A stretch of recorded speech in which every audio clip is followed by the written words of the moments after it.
Bismillahirrahmanirrahim. Alhamdulillahi rabbil alamin.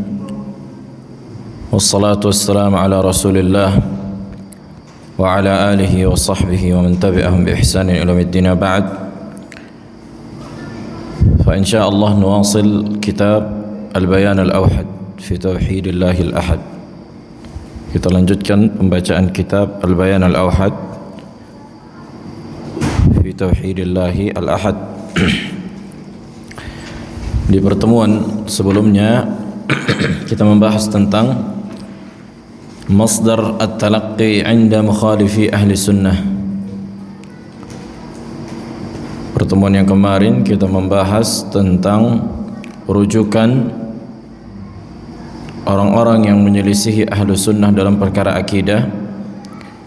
Ada dua kita sebutkan, di antaranya ahlul kalam, orang-orang ilmu kalam dan ilmu filsafat, serta orang-orang sufi. Maka ahlul kalam itu mencakup Jahmiyah, Mu'attilah atau Mu'tazilah dan Asy'ariyah, bahwa mereka menjadikan apa rujukan mereka dalam berakidah? Apa Rizki?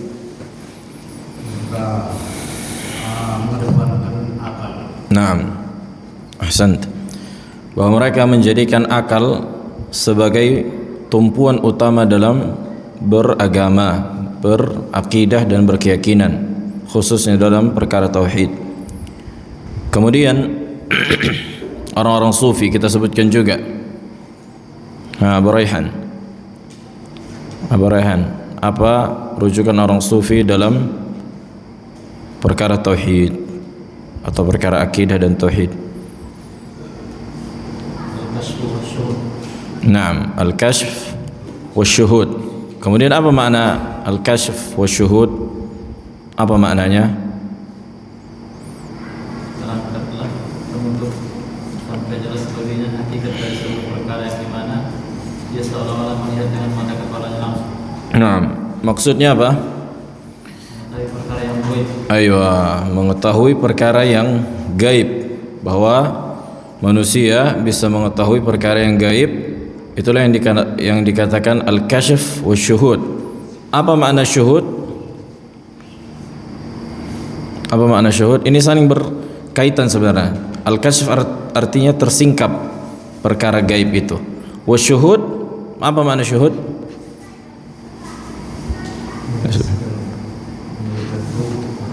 Aywa, bahwa mereka bisa menyaksikan para malaikat langsung dan mendengarnya, serta mengambil ilmu dari para nabi yang sudah meninggal. Nah, maka inilah yang dikatakan apa? Al-kashf wasyuhud. Yani mereka bisa mengambil ilmu dari malaikat serta para nabi. Maka kita katakan para malaikat dan para nabi juga tidak mengetahui perkara yang gaib. Bagaimana mungkin mereka bisa mengambil ilmu gaib dari para malaikat dan para nabi? Tentu ini adalah kebohongan dan kedustaan yang dilakukan oleh orang-orang sufi yang dibantu oleh syaitan. Nah, kemudian pembahasan selanjutnya kita akan bacakan al-faslu al-awwal, fasal pertama, tauhid rububiyah, tauhid ar-rububiyah.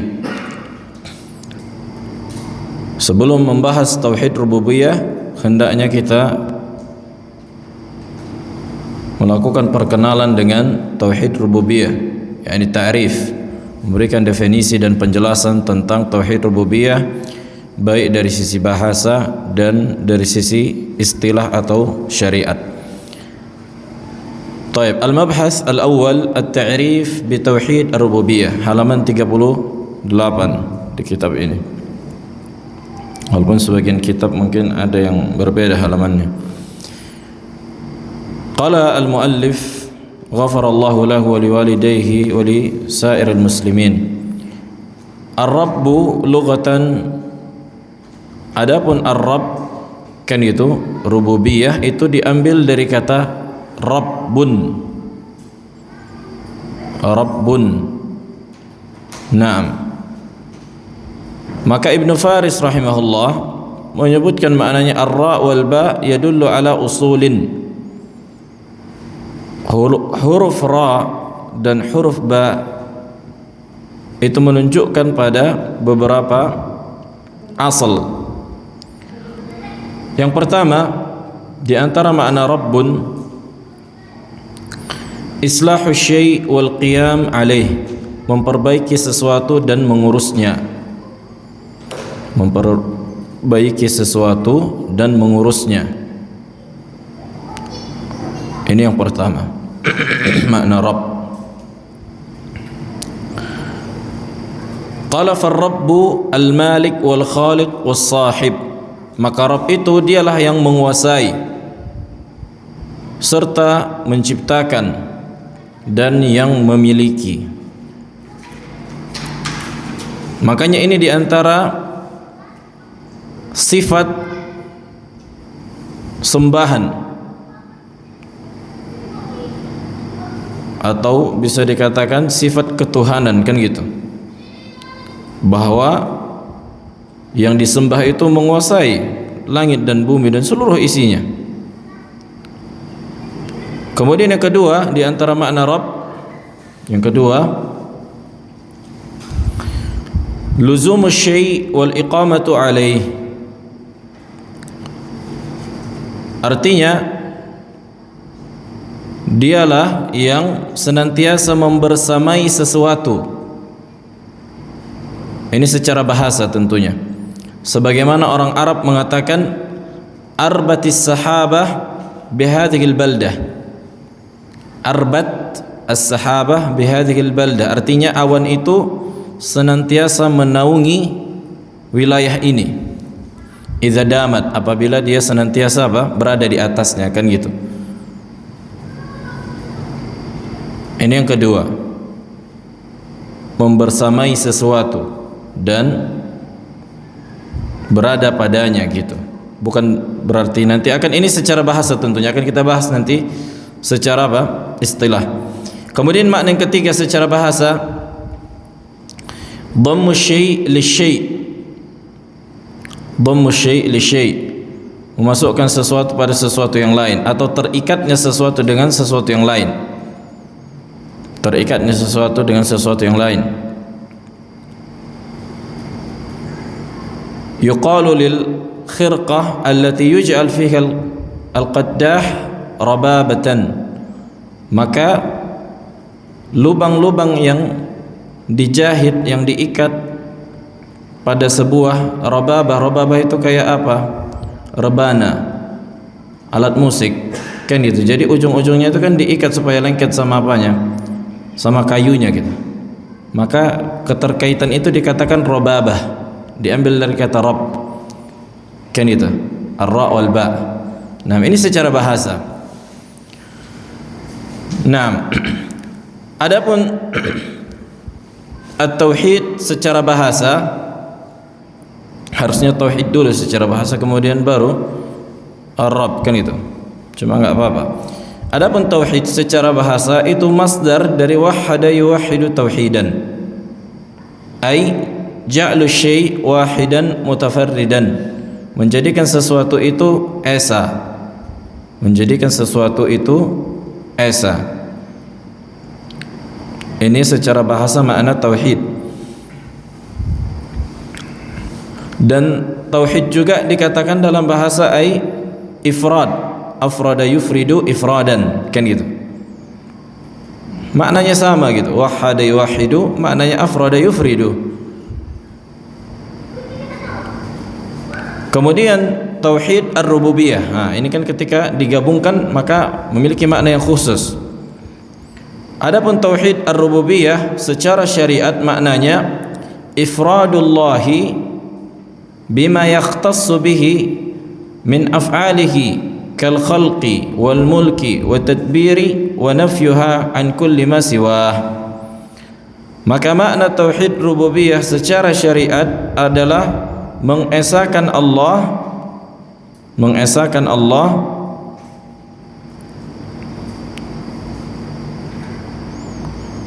pada perkara yang menjadi kekhususan baginya,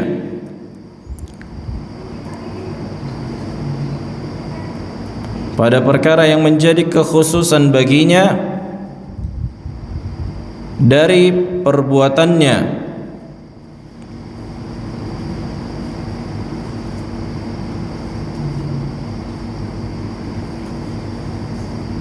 seperti menciptakan,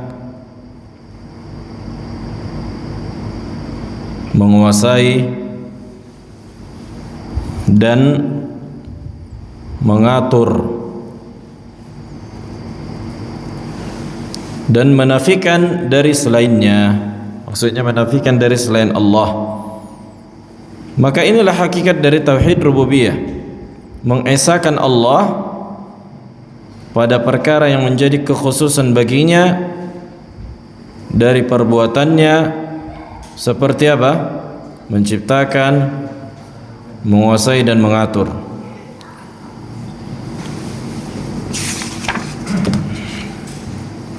Kemudian wa min khasiyatir rububiyah, dan di antara keistimewaan dan kekhususan makna rububiyah, bi anna Allah huwa alladhi yanfa'u wa yadurru bi dzatihi. Nah, ini perlu digarisbawahi. Di antara perkara yang menjadi kekhususan makna rububiyah, bahwa Allah lah yang memberikan manfaat dan mudarat secara zat. Apa maknanya? Maknanya bahwa Allah lah yang memberikan manfaat dan mudarat tanpa sebab. Makanya juga Allah dikatakan huwal musabbib bidzatihi, dialah Allah yang melakukan sebab atau menciptakan sebab, dan Allah menginginkan sesuatu tanpa sebab. Dialah Allah yang memberikan dan menahan tanpa sebab, memberikan manfaat dan mudarat tanpa sebab. Itu dia makna bidzatihi, ay bila sabab. Allah memberikan sesuatu kepada manusia atau kepada makhluknya bisa dengan sebab, bisa juga dengan tanpa sebab. Bisa dengan sebab, bisa juga dengan tanpa sebab. Sementara makhluk, ini perlu dibedakan antara makhluk dan Allah. Apakah makhluk bisa memberikan manfaat dan mudarat? Ha Yusril? Apakah makhluk bisa memberikan manfaat dan mudarat? Kaifal jawab?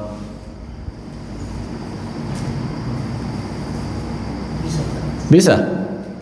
Hah? Gimana ya? Biade. Gimana Aba Ayyub? Bisa enggak makhluk memberikan manfaat dan mudarat? Enggak bisa. Secara mutlak enggak bisa. Kalau ada harimau, antum lari enggak? Lari. Jangankan harimau, anjing aja lari gitu ya. Ini menunjukkan bahwa makhluk bisa memberikan manfaat dan mudarat, iya enggak? Akan tetapi berkaitan dengan sebab, akan tetapi berkaitan dengan hukum sebab dan akibat. Nah, manusia bisa memberikan manfaat, akan tetapi bergantung dengan sebab. Contohnya ketika seseorang ingin membunuh orang lain, bisa enggak dia lakukan tanpa sebab, diginikannya saja, atau begini dilihatinnya saja, kemudian meninggal? Enggak ada kan gitu. Harus pakai apa? Pakai alat, imma ditembaknya atau pakai parang. Maka parang ini apa? Sebab. Maka alat ini sebab. Nah, dan sebab itu dengan izin Allah. Nah, sebab itu dengan izin Allah Subhanahu wa ta'ala. Akan datang pembahasan. Makanya kata Nabi sallallahu alaihi wasallam, "Lau ijtama'u ala an yanfa'uka bi syai' lan yanfa'uka bi syai' illa qad kataballahu lak." Sekiranya seluruh makhluk berkumpul ingin memberikan manfaat kepadamu, tidak akan mereka mampu memberikan manfaat kepadamu kecuali apa yang Allah takdirkan untukmu. Artinya kecuali apa yang Allah izinkan dan Allah catatkan. Sekiranya Allah tahan hukum sebab akibat itu, mereka enggak bisa ngapa-ngapain. Contohnya sebagaimana yang terjadi pada Nabi Ibrahim alaihissalam ketika kaumnya berusaha membakarnya, kan gitu. Bisa enggak mereka memudaratkan Nabi Ibrahim? Qul ya naru kuni bardan wa salaman ala Ibrahim. Bahkan Allah menjadikan api yang panas itu menjadi dingin. Di dalamnya Nabi Ibrahim makan buah-buahan. Nah, ini menunjukkan bahwa Manusia melakukan sebab dan akibat apa? Manusia memberikan manfaat dan mudarat terkait pada hukum sebab akibat. Dan ini juga atas izin Allah. Nah, makanya syaitan juga memberikan mudarat itu dengan sebab dan akibat atas izin Allah. Makanya Allah sebutkan di surah Al-Baqarah, "Wa ma yudarruna bihi min ahadin illa biiznillah." Dan sesungguhnya syaitan, dukun, jin, sihir itu semua tidak bisa memberikan mudarat kecuali dengan apa? Izin Allah. Nah, maka ada keyakinan kita yang melahirkan barang siapa yang bergantung pada hukum sebab akibat, maka telah jatuh pada kesyirikan. At-ta'alluq bis-sabab huwa minasyirk. Kata para ulama, bergantungnya hati seseorang pada sebab telah jatuh pada kesyirikan. Contohnya apa? Contohnya ketika dia sakit, di antara sebab kesembuhan meminum obat. Kemudian ketika dia meminum obat dan dia meyakini obat inilah yang mendatangkan kesembuhan bukan Allah, maka telah jatuh pada kesyirikan. Nah, betapa banyak kita bisa jadi jatuh pada kesyirikan kecil kan gitu, bergantung pada sebab. Tapi kalau dia meyakini obat inilah yang secara tersendiri memberikan manfaat bukan Allah, maka telah keluar dari Islam. Ini yang dikatakan kufur akbar, yang dimana jatuh pada kesyirikan dalam perkara rububiyah. Dalam perkara apa? Rububiyah. Naam. Qala fahuwa mustaghnin an ghairihi fi kulli af'alihi wa tasarrufatihi subhanahu bi khilafi ghairillah min makhluqatihi fa inna tasarrufatihim tatawaqqafu 'ala as-sababi wa iradati Allah subhanahu kama dzakarna, sebagaimana kita jelaskan sebelumnya. Qala Syekhul Islam Ibn Taimiyah rahimahullahu taala, fa tauhidur rububiyyah annahu la khaliqa illa Allah fala yastaqil syai'un siwahu bi ihdathi amrin min al-umur bal ma syaa Allah atau bal ma syaa kana wa ma lam yasha lam yakun. Kata Syekhul Islam Ibn Taimiyah, tauhid rububiyah ini meyakini bahwa tidak ada yang menciptakan kecuali Allah, maka tidak ada sesuatu pun yang terjadi begitu saja berdiri sendiri tanpa ada perintah Allah di situ.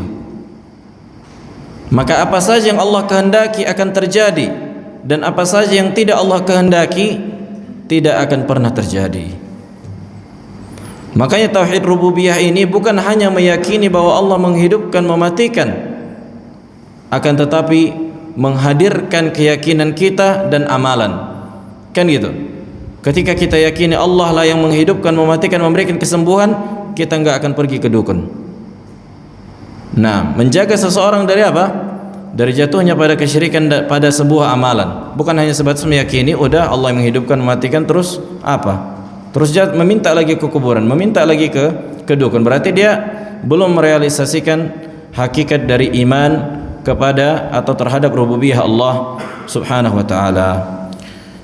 Kemudian di antara nama tauhid rububiyah, di antara namanya tuliskan at-tauhid al-ilmi al-khabari, tauhid ilmu dan al-khabar. Begitu juga tauhid al-i'tiqadi, tauhid al-i'tiqadi maksudnya keyakinan. Begitu juga dinamakan tauhid al-ma'rifah wal itsbat, menetapkan dan mengilmui.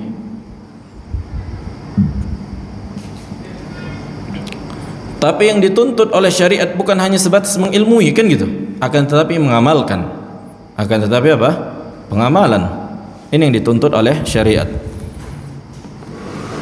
Karena mengetahui saja apa gunanya? Orang musyrikin pun tahu kalau Allah yang menciptakan, menghidupkan, mematikan. Terus apa kita bedanya sama orang musyrik kalau kita masih meminta-minta sama selain Allah? Nah, kemudian masuk ke pembahasan kedua, al-mabhath ats-tsani, al-adillatu ala tauhid rububiyah, dalil-dalil yang menetapkan tauhid rububiyah.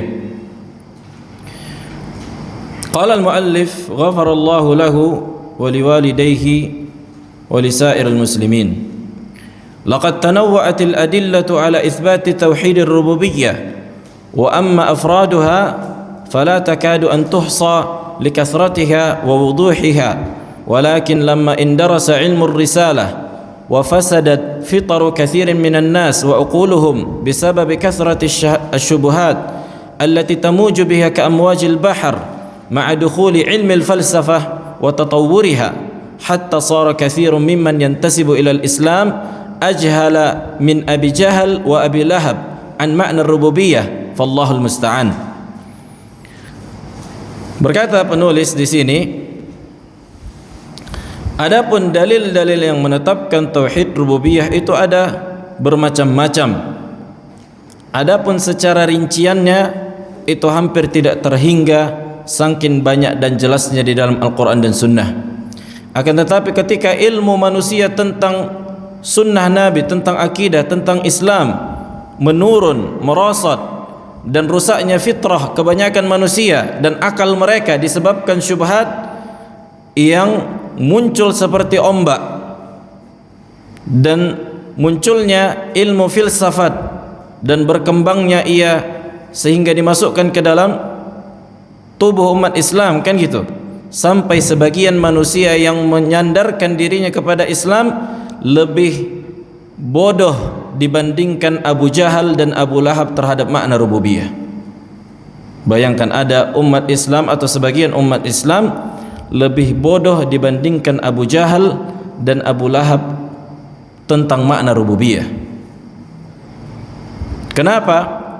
Karena Abu Lahab dan Abu Jahal ketika ditanya siapa yang menciptakan langit dan bumi, mereka mengatakan Allah. Akan tetapi ada sebagian manusia yang menyandarkan dirinya kepada Islam mengatakan bahwa ada yang menciptakan selain Allah, yaitu para habib atau para wali dan seterusnya. Ini menunjukkan dia lebih bodoh, lebih jahil dibandingkan Abu Lahab dan Abi Jahal. Wa amma naw'ul adillah ala itsbatir rububiyyah fahiya taduru ala al-kitab was sunnah wal ijma' wal fitrah wal aql wal his, wa sa'adhkuru kullan minha. Adapun dalilnya, jenisnya itu yang pertama Al-Quran, kemudian As-Sunnah, kemudian Al-Ijma', kemudian Al-Fitrah, kemudian Akal, kemudian His, panca indera. Ada 6 dalil yang menetapkan tauhid rububiyah.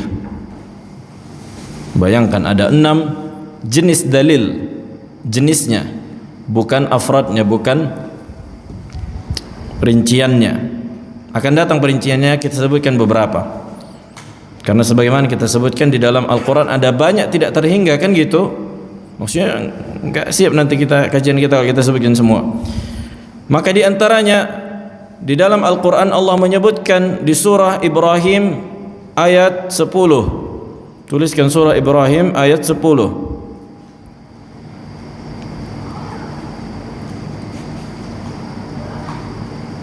Allah Jalla wa Ala yaqul qalat rusuluhum afillahi syakkun fatiris samawati wal ard. Apakah akan adanya Allah yang menciptakan langit dan bumi itu sebuah keraguan-raguan? Kan gitu. Saking menunjukkan jelasnya bahwa Allah itu ada, yang menciptakan langit dan bumi ada, itu enggak perlu dalil. Afillahi syakkun. Apakah perlu diragukan lagi akan keberadaan Allah? Fatiris samawati wal ard, dialah yang menciptakan langit dan bumi. Nah, akan datang pembahasan nanti secara akal. Wa qala subhanahu, dan berkata Allah surah Al-Fatihah, alhamdulillahi rabbil alamin.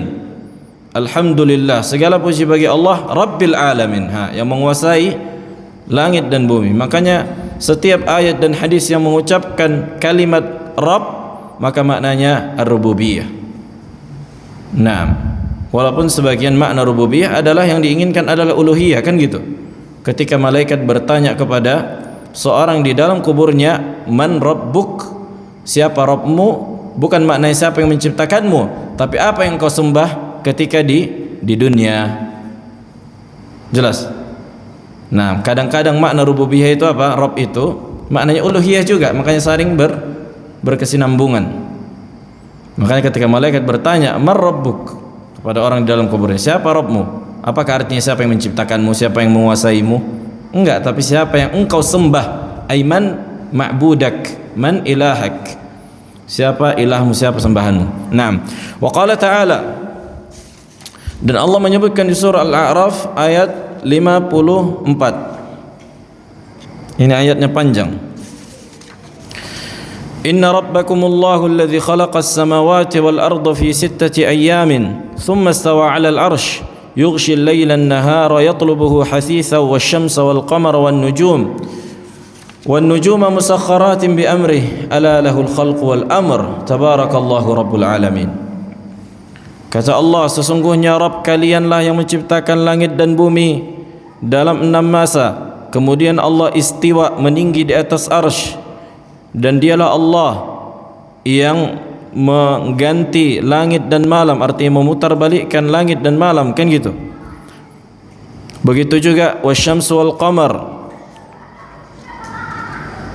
matahari dan bulan, wan nujum, dan bintang-bintang yang ditundukkan dengan perintahnya. Ala lahul khalqu wal amru, dan hanya milik Allah lah penciptaan dan perintah. Tabarakallahu rabbul alamin, maha berkah Allah Rabb semesta alam. Wa qala jalla wa ala, berkata Allah tabaraka wa ta'ala di surah Fatir ayat 3, ya ayyuhan nas uzkuru ni'matallahi alaikum, wahai manusia, ingatlah kenikmatan Allah yang Allah berikan kepada kalian. Hal min khaliqin ghairullahi yarzuqukum minas sama'i wal ard, apakah ada pencipta selain Allah yang memberikan rezeki kepada kalian dari langit dan bumi? La ilaha illahu, tidak ada ilah selain Ia. Fa anna tu'fakun, kok bisa kalian dipalingkan gitu? Makanya tauhid rububiyah ini mengilzam seseorang untuk beribadah hanya kepada Allah. Makanya Allah sebutkan kan, wahai manusia, ingatlah kenikmatan yang Allah berikan kepada kalian. Ada enggak pencipta selain Allah yang memberikan rezeki dari langit dan dari bumi? Kalau kalian meyakini enggak ada yang menciptakan selain daripada Allah, kenapa kalian masih menyembah selain Allah? Gitu dia. Itu kan mengilzam. Wa qala jalla wa ala, inna rabbakumullahu alladhi khalaqas samawati wal ard fi 6 ayyamin thumma istawa 'alal 'arsy yudabbirul amr ma min syafi'in illa min ba'di idhnihi dzalikumullahu rabbukum fa'buduhu afala tadhakkarun. Wa qala tabaraka wa ta'ala di surah Yunus 31. Yunus 31. Qul man yarzuqukum minas sama'i wal ard amman yamliku as-sam'a wal absar wa man yukhrijul hayya minal mayyit wa yukhrijul mayyita minal hayy wa man yudabbirul amr. Tuh, siapa yang mengatur alam semesta ini? Ketika orang-orang musyrik ditanya siapa yang mengatur alam semesta ini, mereka berkata fasayaquluna Allah. Faqul afala tattaqun, kenapa kalian tidak bertakwa? Dan sebesar-besar takwa adalah mentauhidkan Allah. Wa qala tabaraka wa ta'ala, walillahi ma fis samawati wa ma fil ard wa ila Allahi turja'ul umur, dan hanya milik Allah lah langit, apa-apa yang di langit dan di bumi, dan hanya kepada Allah lah seluruh perkara dikembalikan. Fala uridu hasra ma dzakartu minal ayati huna faman tadabbara kitaballahi sayajiduhu mali'an bil ayatid dallah ala itsbati rububiyyatihi subhanah. Maka siapa yang membaca Al-Quran pasti akan mendapatkan ayat-ayat di dalam Al-Quran ada banyak menetapkan kerububiyahan Allah. Kemudian yang kedua dari sunnah Nabi alaihi salatu wasallam, ini nikmatnya akidah ahli sunnah, tidak lepas dari Al-Quran dan sunnah dan ijma' yang disepakati para ulama, kan gitu. Tidak sebagaimana orang-orang filsafat yang hanya mengeluarkan dalil dari akal mereka. Kemudian sunnah hadis Ibnu Abbas radhiyallahu taala anhu yang dikeluarkan oleh Imam Tirmizi, dan hadis ini hasan. Sebenarnya ada banyak juga, tapi ini diantara yang jelas, kan gitu. Hadis ini juga dikeluarkan Nawawi, atau An-Nawawi memasukkan dalam kitab Arba'in An-Nawawiyah. Dari Ibn Abbas radhiyallahu taala anhu berkata, kuntu khalfa Rasulillah alaihi salatu wassalam yawman faqal, dahulu aku dibonceng oleh Nabi alaihi salatu wassalam di sebuah hari, dan beliau berkata, ya ghulam inni u'allimuka kalimatin, wahai anak muda, sungguhnya aku akan mengajarkanmu beberapa kalimat, beberapa nasihat. Kemudian Nabi mengatakan kepada Ibnu Abbas, ihfazillah yahfazka, maka jagalah Allah, Allah pun akan menjagamu. Jagalah agama Allah, jagalah perintah Allah, maka Allah pun akan menjagamu. Ihfazillah tajidhu tujahak, idza sa'alta fas'alillah, wa idza ista'anta fasta'in billah, wa'lam anna al-ummah, ini saksi bahasannya, wa'lam anna al-ummah, ketahuilah bahwa al-ummah kata para ulama itu juga bisa mencakup seluruh jin dan manusia, seluruh makhluk hidup dikatakan al-ummah, hatta satu orang dikatakan ummah. Lau ijtama'at ala an yanfa'uka bi syai'in, sekiranya mereka seluruh makhluk berkumpul ingin memberikanmu manfaat, lan yanfa'uka illa bi syai'in qad kataballahu lak, tak akan mampu memberikanmu manfaat kecuali apa yang Allah tuliskan untukmu. Walau ijtama'u ala an yadurruka bi syai'in lan yadurruka illa bi syai'in qad kataballahu alaik. Begitu juga apabila mereka berkumpul ingin memberikanmu mudarat, tidak akan mampu kecuali apa yang Allah tuliskan untukmu. Udah kita sebutkan tadi kaidah bahwa makhluk apabila memberikan manfaat dan mudarat, apa kaidahnya? Apa beda Allah memberikan manfaat dan mudarat dan makhluk memberikan manfaat dan mudarat? Hah? Ahsan, na'am. Kalau makhluk berkaitan dengan hukum sebab akibat, bergantung pada sebab akibat, bergantung pada sebab. Sementara Allah memberikan manfaat dan mudarat tidak tanpa sebab. Nah, akan tetapi kadang-kadang Allah memberikan juga dengan sebab, kan gitu. Tapi Allah lah yang menciptakan sebab itu. Contohnya Allah ingin memberikan seseorang apa? Kenikmatan. Akan tapi kadang-kadang Allah menginginkan supaya manusia melakukan ikhtiar. Contohnya Maryam, kan gitu. Ketika Allah ingin memberikan kenikmatan, contohnya dalam keadaan terdesak, subhanallah, dalam keadaan ingin melahirkan. Nah, kemudian Allah merintahkan wahuzzi, yakni goyangkan apa? Kakimu dengan coba tendanglah pohon kurma itu. Biar jatuh apa? Biar jatuh rutaban janiyah. Kalau dipikir-pikir kan bisa saja Allah jatuhkan tanpa sebab rutab. Tapi Allah ingin mengajarkan manusia, kata para ulama, bagaimanapun keadaan Anda, lakukanlah ikhtiar, lakukanlah hukum sebab akibat. Akan tapi jangan bertawakal dengan hukum sebab akibat sekecil apapun. Subhanallah, lakukanlah sebab sekecil apapun, jangan remehkan gitu.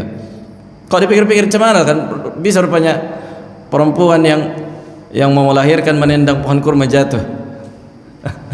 Kan gitu. Kalau dipikir-pikir mana bisa, suka kuatlah ditendang, suka didorong. Tapi jangan remehkan ikhtiar yang Anda lakukan.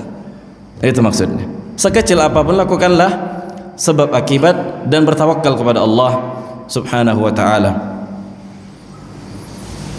Nah, padahal Allah mampu, sebagaimana apa? Maryam subhanallah dalam keadaan sehat. Apa kata Zakaria? Qala anna laki hadza? Kok bisa dapat makanan di mihrabnya? Kan qalat min indillah. Innallaha yarzuqu man yasha bighairi hisab. Tuh, dalam keadaan sehat Allah berikan rezeki, datang makanan di mihrabnya. Sementara dalam keadaan apa? Dalam keadaan terdesak Allah perintahkan untuk melakukan ikhtiar. Ini faedah azimah dzakara ahli ilm. Orangnya sama Maryam, kan gitu. Di sisi lain ketika dia dalam keadaan sehat wal afiat, datang makanan di mihrabnya sampai Zakaria kan heran. Nah, kemudian ketika Maryam dalam keadaan apa? Dalam keadaan susah dan terdesak, Allah perintahkan untuk melakukan ikhtiar. Walaupun ikhtiarnya itu kalau dipikir-pikir secara akal kita apa? Nggak mungkin, kan gitu. Masa nendang orang gini langsung jatuh apa kurma? Nah, kemudian Al-Mughirah, dari Al-Mughirah bin Syu'bah radhiyallahu taala anhu,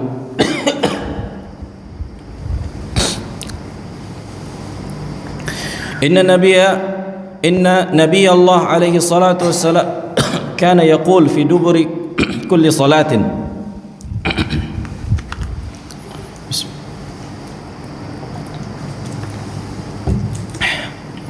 Sesungguhnya Allah Jalla wa Ala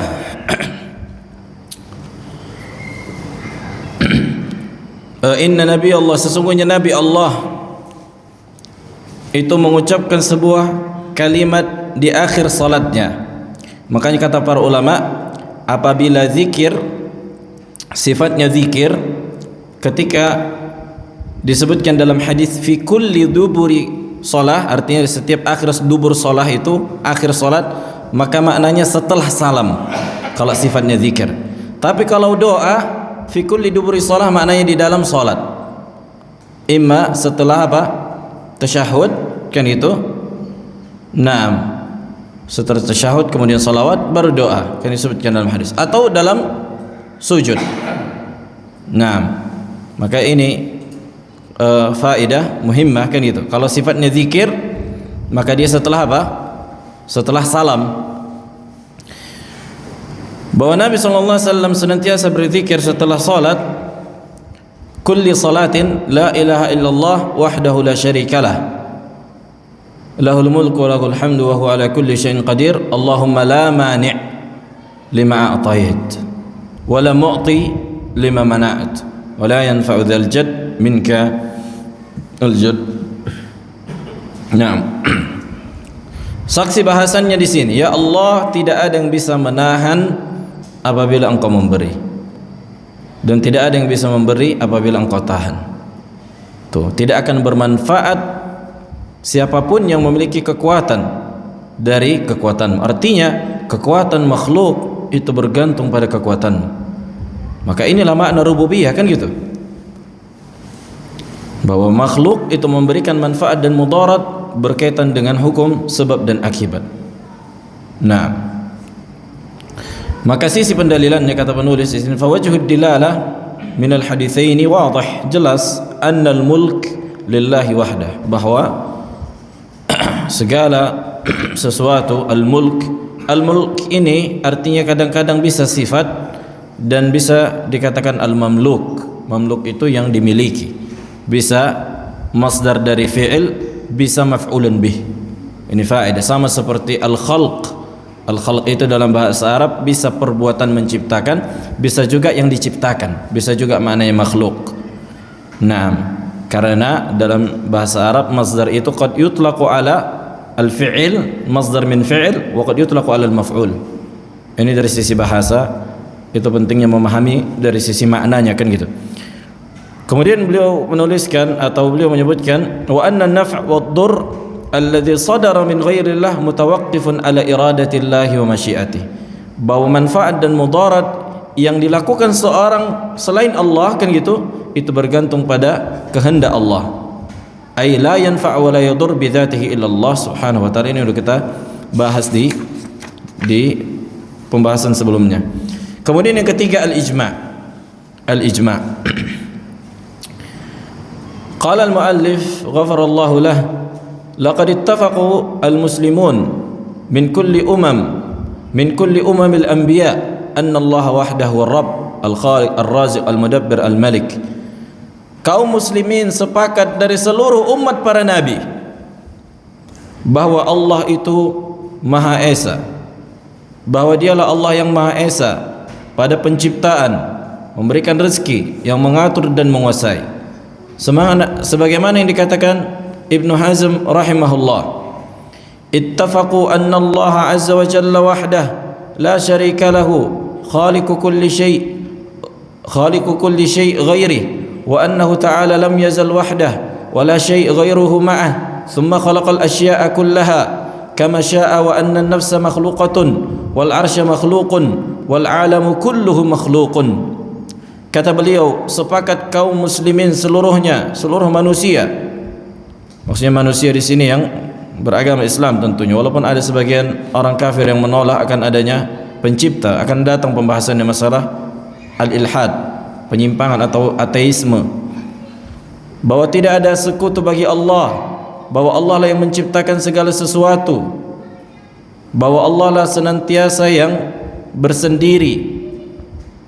Naam, tidak ada sesuatu pun yang muncul bersama Allah. Kemunculan Allah itu tidak memiliki permulaan. adanya Allah tidak memiliki permulaan, sementara seluruh makhluk memiliki permulaan. Tsumma khalaqal asya', kemudian Allah menciptakan segala sesuatu. Sebagaimana jiwa itu makhlukah, jiwa manusia, ruh itu apa? Makhlukah, maksudnya makhluk. Wal arsh itu makhluk. Ini jangan sampai ada lagi yang meyakini bahwa arsy itu, atau dia ditanya enggak tahu dia makhluk atau bukan makhluk. Lihat ijma' Ibnu Hazm, kata beliau, wal arsh makhluqun, arsy itu makhluk. Wal alam, alam semesta seluruhnya ini apa? Makhluk. Naam, adanya.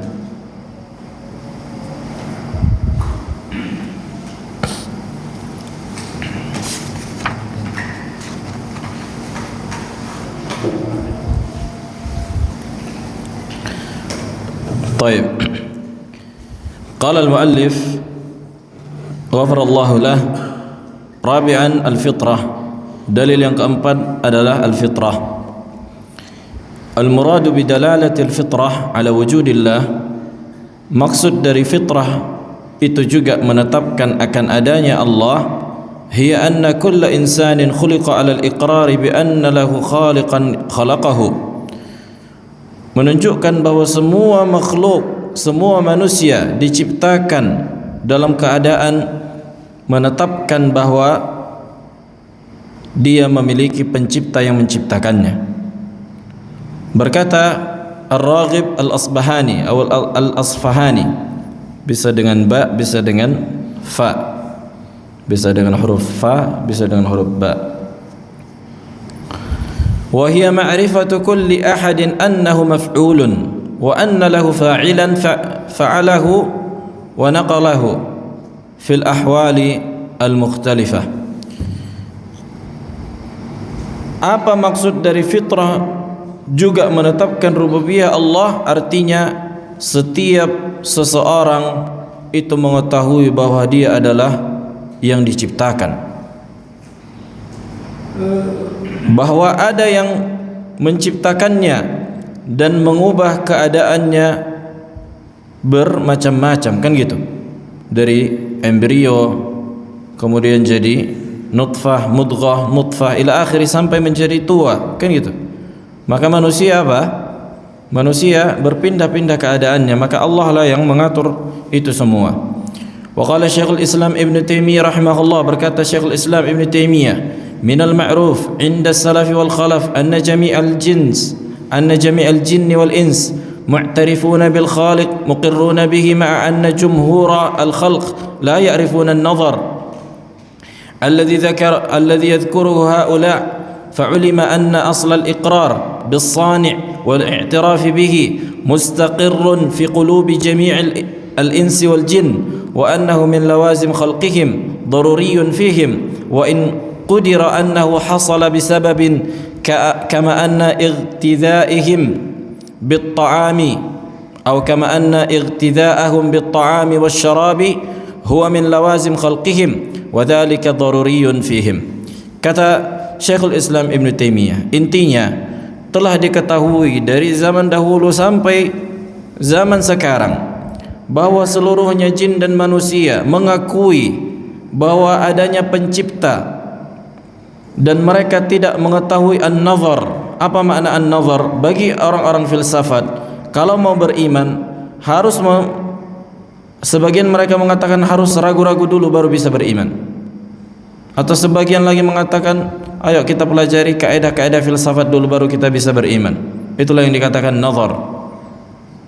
Harus memahami kaidah filsafat, artinya kalau ada segala sesuatu yang berubah dan bergerak itu menunjukkan berubah dan bergerak. Yang berubah dan bergerak itu pasti ada pencipta. Nah, maka harus kita perhatikan alam semesta ini apakah berubah dan bergerak. Kalau udah berubah dan bergerak baru kita menetapkan pencipta. Maka apakah butuh kaidah-kaidah ini? Enggak butuh kan? Orang-orang aja banyak enggak tahu. Bahkan orang-orang Asy'ariyah sendiri yang mengaku Asy'ariyah itu enggak tahu tentang apa? Masalah teori hudutsu al-ajsam. Naam, ada istilah kaidah hudutsul ajsam. Maka mereka enggak faham itu, atau kebanyakan mereka. Begitu juga bahwa manusia membutuhkan makanan, minuman. Ini menunjukkan konsekuensi dari makhluk, kan gitu. Dan mereka mengetahui perkara ini. Nah, maka apa hubungannya? Hubungannya bahwa mereka makhluk, ada yang menciptakan mereka. Kemudian berkata Ibnu Abil Izz rahimahullah di syarah Al-Aqidah At-Tahawiyah, al-qulub mafturatun 'alal iqrar bihi a'zam min kauniha mafturatan 'alal iqrari bighairihi minal mawjudat. Hati-hati manusia itu Allah ciptakan mengetahui dan mengakui adanya pencipta melebihi dari mengakui akan adanya segala sesuatu. Kan itu artinya enggak ada keraguan tentang adanya Allah yang menciptakan langit dan bumi. Sebagaimana kama qalat ar-rusul fima hakallahu anhum, qalat rusuluhum afillahi syakkun fatiris samawati wal ard. Ini sudah kita sebutkan ayat sebelumnya. Qala wal fitratul insaniyah takunu syahidatan ala ihtiyajin nas ila mudabbirin huwa muntahal hajat wa ila man yalja ilaihi wa yufawwid amrahu ilaihi wa yufzi' ilaihi fi syada'id wal muhimmat. Walidzalika fa innahu ma min ummatin minal umam illa wa qad ittakhadhat li nafsiha ma'budan tuqaddisuhu wa tu'azzimuhu wa qad tujad qaryatun aw madinatun bila mustashfa walakin la tujad bighairi ma'badin aw ma'budin bi ayyi suratin min as-suwar wa bi ayyi ismin min al-asma' yaqulu al-muwarrikh al-ifriqi Bismarck qad wujidat fi at-tarikh mudunun bila husunin wala qusurin wala madaris lakin lam yujad ummatun bila ma'abid. Subhanallah. Fitrah manusia itu menjadi saksi akan butuhnya manusia kepada pencipta yang dimana dia menyerahkan urusannya, kan gitu kan. Manusia dengan tabiatnya, dengan fitrahnya memiliki ingin ada yang mau ingin ada yang mau disembah gitu. Bahwa dia yang disembah ini memberikan manfaat kepadanya, kan gitu. Enggak mungkin dia menyembah sesuatu yang enggak memberikan manfaat. Naam, yang dimana dia serahkan urusannya, maksudnya manusia menyerahkan urusannya ketika dalam keadaan genting dan terdesak. Makanya orang ketika ditimpa musibah baru mau sujud, kan gitu, baru mau berdoa. Nah, ini menunjukkan apa? Kelemahannya. Makanya kata beliau di sini, walidzalik, tidak ada setiap umat kecuali menjadikan sembahan bagi mereka. Dan tidaklah sebuah desa atau kampung bisa jadi di situ tidak ada apa? Enggak ada rumah sakit, enggak ada sekolah, tidak ada apapun, tidak ada pasar, tapi pasti ada tempat beribadah. Antum silahkan ke orang-orang Dayak yang masih belum pakai baju. Tidaklah mereka kecuali menjadikan sesuatu tempat beribadah. Mungkin bisa jadi mereka enggak ada sekolah, enggak ada mall, enggak ada apapun, kan gitu. Tapi kalau tempat beribadah sesuatu yang enggak bisa dihindari manusia.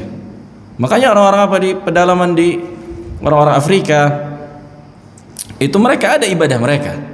Padahal enggak ada masuk kepada mereka apa? Bisa jadi enggak ada masuk apa? Ilmu, kan gitu, enggak masuk agama Nasrani atau apapun atau Islam. Tapi mereka menciptakan sendiri kan fitrahnya apa? Ingin ada yang kita sembah gitu. Ingin ada yang kita bergantung padanya. Itu fitrah manusia. Makanya berkata seorang ahli sejarah Bismarck, sejarah Yunani, katanya, qad wujidat fit tarikh atau qad wajadtu fit tarikh, afwan. Sungguh aku menemukan di catatan sejarah ada kota-kota tanpa husun, tanpa penjagaan, tanpa kusur, tanpa istana-istana, tanpa sekolah-sekolah, akan tetapi tidak ada umat aku dapatkan di sejarah tanpa sembahan atau tanpa tempat peribadatan. Dan ini fitrah apa? Fitrah manusia. Tinggal mereka memilih apa agama, kan gitu, apa yang mereka ibadahi gitu. Kalau orang beriman, kita mengetahui apa? Allah. Makanya menunjukkan fitrah saja tidak cukup. Fitrah saja tidak cukup dalam beragama. Wajib apa? Dibarengi dengan ilmu. Karena mengandalkan fitrah saja tidak cukup. Bisa fitrah ini apa? Rusak, kan gitu, kalau tidak dibarengi dengan cahaya al-iman wal Quran. Kita tambahkan sedikit lagi. Wa qala Ar-Razi, berkata Ar-Razi, ini orang di antara pentolan Asy'ariyah. Lihat di Hasyiyah di footnote nomor 1. Namanya Ar-Razi ini Muhammad bin Umar ibn Hasan ibn Husain At-Taimi Al-Bakri. Kunyahnya Abu Abdullah Fakhruddin Ar-Razi. Kenapa kita sebutkan? Karena ini di antara pentolan Asy'ariyah, karena Asy'ariyah di antara sekte yang paling banyak diakui atau orang-orang mengakui bahwa mereka di antara Asy'ariyah di Indonesia ini, kan gitu. Min kibari ru'usil Asy'ariyah al-mutaakhirah, bal al-Asy'ariyah al-mutaakhirah iyalun 'ala Ar-Razi. Bahkan Asy'ariyah yang kontemporer sekarang itu rujukannya itu ke Razi. Walahu ilmun fit tafsir. Ar-Razi ini memiliki ilmu dalam tafsir, ma'a ma fihi min at-ta'wilat al-batilah. Akan tetapi di dalam kitab tafsirnya itu ada banyak racun, ada takwil di situ. Wa qila annahu taraja' fi akhir hayatihi. Dikatakan juga bahwa dia rujuk di akhir hayatnya. Yani rujuk meninggalkan ilmu filsafat atau ilmu kalam. Faqad mazaja al-falasifah atau al-falsafa bi ilmi al-kalam. Wa kana kathir al-hayra wal ittirab wat tanaqud. Di akhir hidupnya ini dia sering kebingungan, dilanda kebingungan dan kegalauan, hatta wasal al-amr bihi ila an allafa kitaban fi sihr wa ibadatin nujum. Subhanallah, saking bingungnya dia tulis kitab tentang sihir dan peribadatan kepada bintang-bintang. Makanya dia menamakan kitabnya As-Sirrul Maktum fi sihr wa mukhatabatin nujum. Rahasia yang tertutup, tersembunyi pada sihir dan mukhatabatun nujum, dan dialog dengan bintang-bintang. Lihat, makanya sebagian ulama mengkafirkan dia, kemudian dia bertaubat, dan para ulama sebagian menarik takfirnya atau pengkafirannya. Wa huwal kitab alladhi hakama alaihi ba'dul ulama bisababihi annahu kafar wartad 'anil Islam. Yani dengan kitabnya dia menulis kitab sihir. Bayangkan mengajari orang sihir, apa hukumnya? Kafir. Naam. Ghaira annahu qad taba wa raja'a ila al-Islam, kecuali dia bertaubat dan kembali kepada Islam. Wa nadima ala ma kana minhu min ad-dukhuli fi ilmi al-kalam wal falsafah. Kemudian dia menyesal di akhir hayatnya karena udah mempelajari ilmu filsafat dan ilmu kalam. Wa akhbara fi wasiyatihi annahu yamutu ala al-aqidati allati yuqarriruha al-Qur'anul Karim wa sunnah an-nabawiyyah. Dan dia mengakui bahwa dia meninggal di atas akidah yang ditetapkan Al-Qur'anul Karim dan sunnah nabawiyah. Berkata Ibnu Salah, akhbarani al-Qutb at-Tu'ani atau at-Taw'ani marratain annahu sami'a Fakhruddin Ar-Razi yaqul. Nah, dia mendengar bahwa ada yang mengatakan bahwa Fakhruddin Ar-Razi berkata, ya laitani lam ashtaghil bi ilmil kalam. Aduh, sekiranya aku enggak sibuk mempelajari ilmu kalam. Subhanallah, ini menunjukkan bahwa apa? Bahwa ilmu kalam adalah pintu kesesatan. Ilmu kalam adalah pintu kesesatan, dan tidaklah yang memasuki pintu kesesatan ini masuk ke dalam ilmu kalam kecuali tidak keluar darinya dan tinggal di dalam lembah kekufuran. Naam.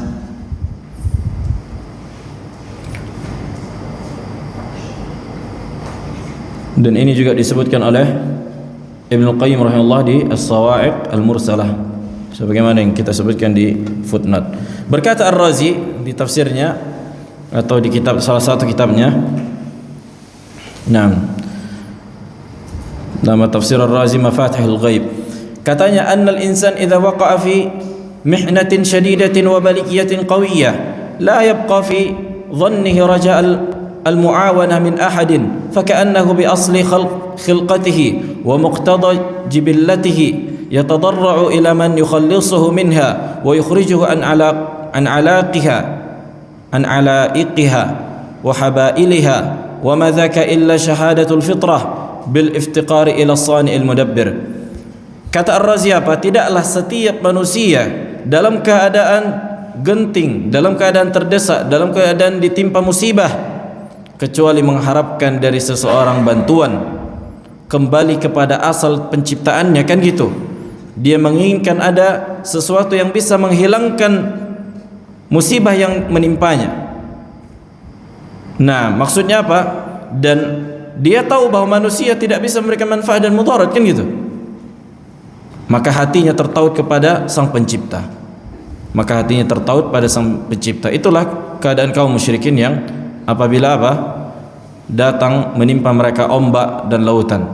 Fakam min mulhidin arafa rabbahu inda waqa'a fi shiddatin. Betapa banyak orang ateis yang akhirnya mengakui adanya Rabb ketika ditimpa bencana, kan itu. Wa kam min musyrikin akhlasa dinahu lillahi lidharrin aw lidurrin nazala bihi. Betapa banyak orang musyrik akhirnya berdoa kepada Allah dengan jujur, dengan ikhlas karena musibah yang menimpanya. Sebagaimana Allah katakan, huwallazi yusayyirukum fil barri wal bahr. Dialah Allah yang memudahkan kepada kalian berjalan di daratan dan di lautan. Hatta idza kuntum fil fulki, sampai ketika kalian di atas kapal. Wajarayna bihim birihin tayyibatin wa farihu biha ja'at harihun asif. Ketika manusia menaiki kapal dalam keadaan angin yang terkendali, kan gitu, berjalan dengan sempurna sampai datang angin kencang, waja'ahumul mauj, dan datangnya ombak min kulli makanin, dari seluruh arah, wa dhannu annahum uhita bihim, sampai mereka meyakini bahwa ombak itu akan menenggelamkan mereka. Da'awullaha mukhlishina lahuddin. Akhirnya orang-orang yang berada di kapal pun berdoa kepada Allah dengan ikhlas, la in anjaytana min hadhihi lanakunanna minasyakirin. Sampai mereka mengatakan, sekiranya engkau selamatkan kami ya Allah dari musibah yang akan menimpa kami, tentu kami di antara menjadi orang-orang yang bersyukur. Naam. Naam, fi soal? Tafadhal kalau ada pertanyaan. Naam, oke. Rashid. Tenang. Ada pernah punya teman, kalau dia sakit dia nggak mau berobat karena dia bilang kalau Allah berkehendak pasti akan disembuhkan. Jadi memang dia nggak mau. Pertanyaannya, mengambil ikhtiar ini hukumnya apa? Kalau kita mengambil ikhtiar terhadap seperti ini, hukumnya apa? Masalah al-marad, orang yang sakit, kan gitu, apa yang harus dilakukannya? Apakah berobat atau bersabar? Hakadha. Naam. Maka ikhtalaf al-ulama, subhanallah. Ikhtalaf al-ulama fi masalah al-marad. Para ulama berselisih tentang orang yang sakit. Mana yang lebih utama? Afdaliyah, lihat mana yang lebih utama. La khilafa baina ahli ilm. Tidak ada perselisihan antara ulama. Orang yang sakit boleh berobat. Tapi mana yang lebih utama? Yang khilaf itu di keutamaan, mana yang lebih utama, apakah dia bersabar atau dia berikhtiar? Apakah ikhtiarnya itu menafikan kesabarannya? Ini dijelaskan para ulama. Maka jawabannya at-tafsil, dirinci. Apabila sakit yang menimpa seseorang bisa membuatnya bersabar dan tidak menyusahkan orang lain, maka yang lebih utama baginya adalah bersabar. Apabila sakit yang menimpa seseorang dan dengan sakit itu dia rasa dirinya kuat dan tidak menyusahkan orang lain, maka yang lebih utama baginya adalah bersabar. Karena dalam sakit itu takfiruz dzunub. Kata Nabi SAW, la tasubbul huma, jangan kalian celah demam. Karena Karena demam itu bisa menghapuskan dosa, sebagaimana api yang bisa menghilangkan karat pada besi apabila dibakar.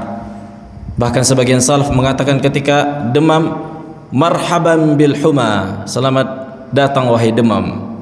Mereka sambut dengan bahagia.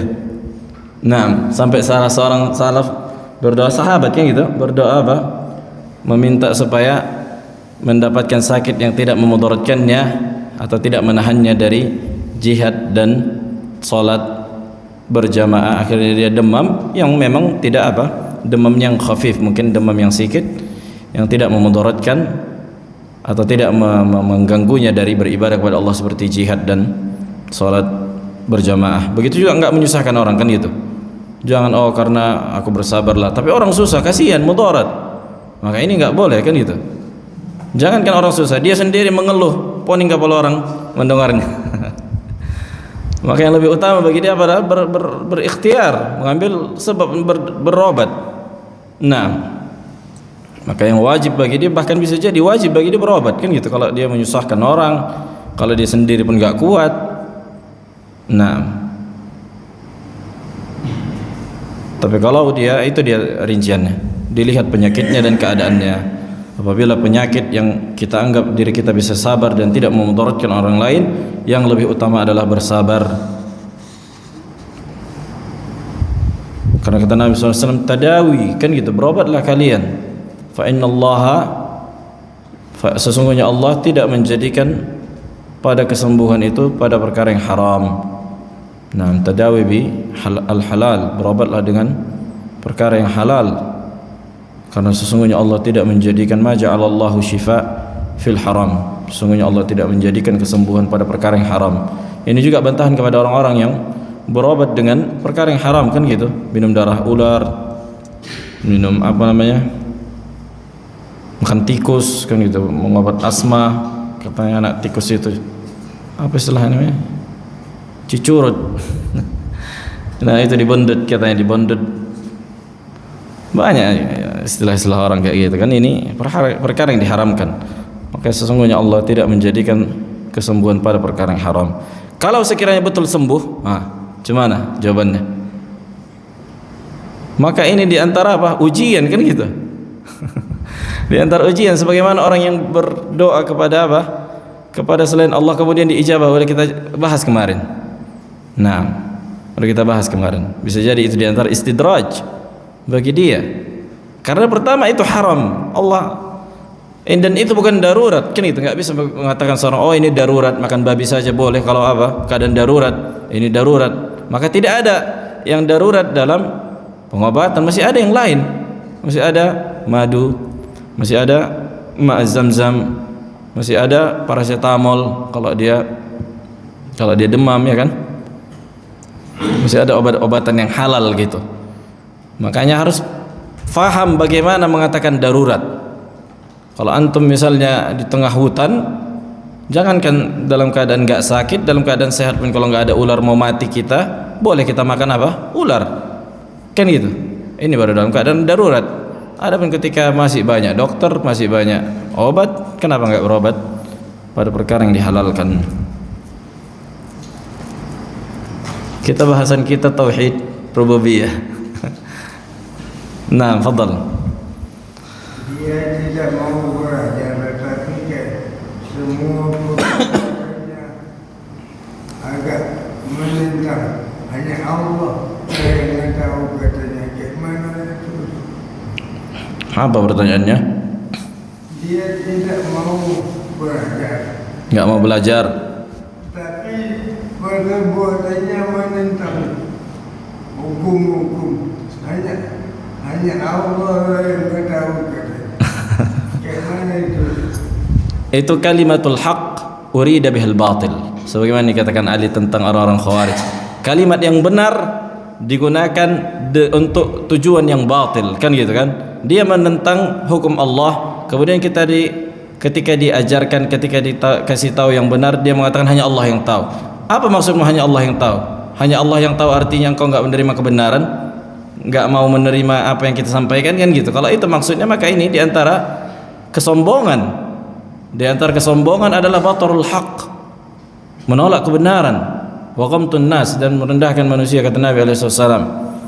Nah, tapi kalau yang memang bisa jadi yang disampaikan menyelisihi atau sesuatu yang khilaf, atau dia memang punya ilmunya di situ terus dia mengatakan Allahu alam, maka kalimat ini benar dan tujuannya juga benar. Maka dilihat, kan gitu, apa sesuatu yang dia selisihi dan apa sesuatu yang disampaikan. Nah, Allahu alam. Satu lagi, fadal. Ada lagi?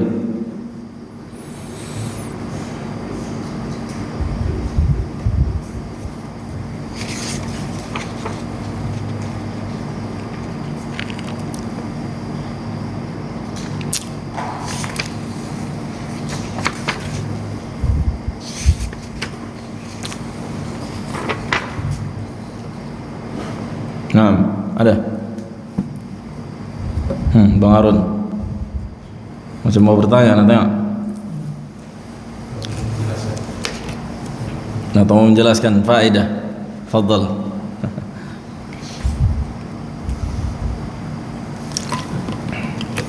طيب إلى هنا سبحانك اللهم وبحمدك أشهد أن لا إله إلا أنت أستغفرك وأتوب إليك.